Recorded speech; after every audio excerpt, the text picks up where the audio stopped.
It's March 16th, 2020, and this is No Sports Day 5, where I was originally going to talk about maybe the stigma of working from home going away with this coronavirus pandemic. You know, for the last 10, 15 years that the internet has evolved, not that many people have transitioned into working from home or working out of the office a little bit more to, avoid commutes, avoid stress, avoid the unnecessary fact of just being in the office to be in the office. I was going to talk about all that, and I will eventually get to that as maybe one of the bright sides of what we're about to experience here in the coming weeks and months.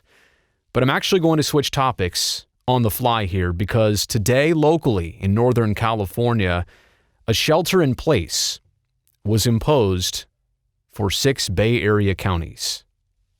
This is huge. And by the time you're watching this, the directive beginning at 12:01 on Tuesday morning, so likely it's already underway, but it involves San Francisco, Santa Clara, San Mateo, Marin, Contra Costa, and Alameda counties. We're talking about a population of more than 6.7 million people, mostly living out of their homes, exclusively sheltering in place until April 7th, multiple weeks away, which kind of screws up your birthday if it's on April 3rd, but I digress. Want to make clear this is not a complete lockdown. This is only the ability to leave your house to perform essential tasks. And I'm not going to list what they are. You can look those up. I actually encourage you to look those up so you feel a little bit more comfortable with what's coming down here. But you're only supposed to leave if it really is of a serious nature. And it's not to say that you can't walk out of your house to go enjoy the neighborhood, get some fresh air, exercise, take your kids out for a walk or your dog out for a stroll. But if you do, you need to maintain a 6-foot buffer around yourself, and you as a family or anybody that you live with just need to stay together and basically isolate from everybody else. I did that today already just to see what things were going to be like. I have never seen my neighborhood so crowded. But maybe this is the new normal. So it was pretty immediate. I'm not going to say it was totally by surprise, but when the news came down around noon today, it kind of hit hard.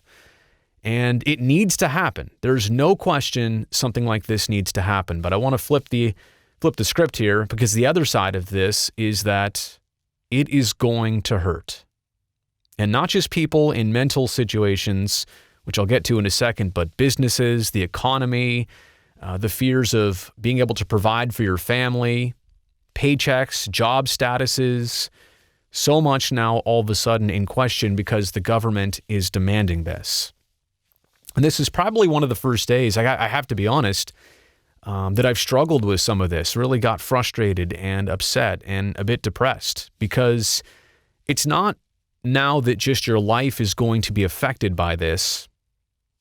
It's your way of life that's going to be affected by this. And hopefully it's just a short time and we can all make that sacrifice, but it's also quickly making you realize things that we normally take for granted that we never should have taken for granted.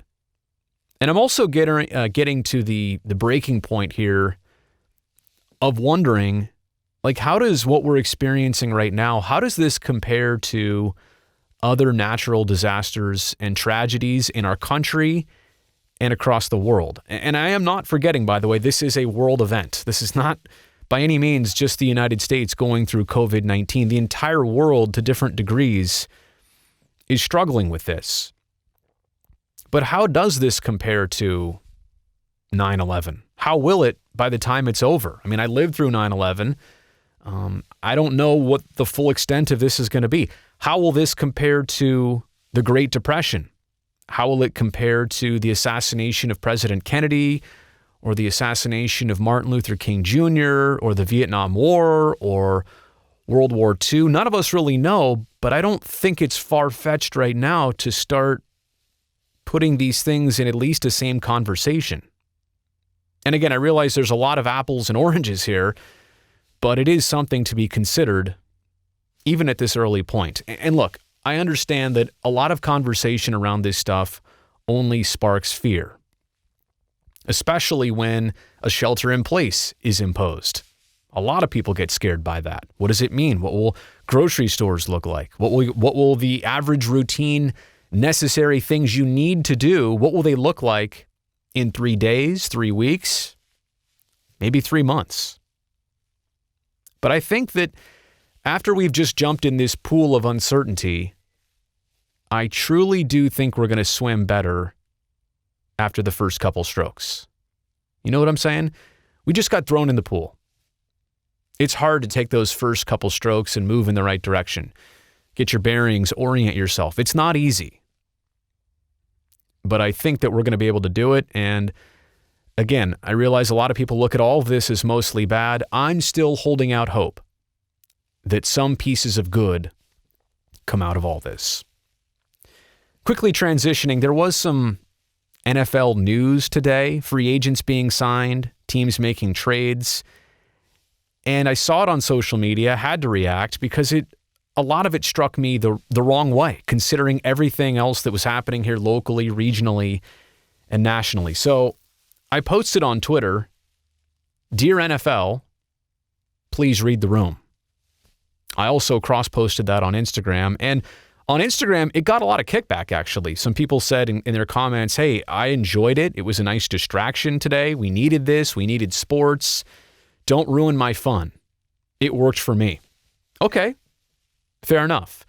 And actually, there was a decent amount of people who felt like my interpretation of the room was far different from how they see things and what NFL news of players signing big contracts meant to them on this day. So I crafted this quick response, didn't put a lot of time or effort into it, but I thought it stands pretty well and I wanted to read it here. To that criticism, I said, let's just square away on this. Sports is a meaningful detour during normal times, and we will definitely need what it provides over the coming weeks of abnormal times. I fully agree, and I promise to help with that. At the same respect, some days and developments in the real world need to put sports on the back burner, especially trivial sports news and, multi-million-dollar contract agreements in the face of so many people instantly scared for their own stability and survival. Do you realize how many lives in the Bay Area alone were changed for possibly years or forever today?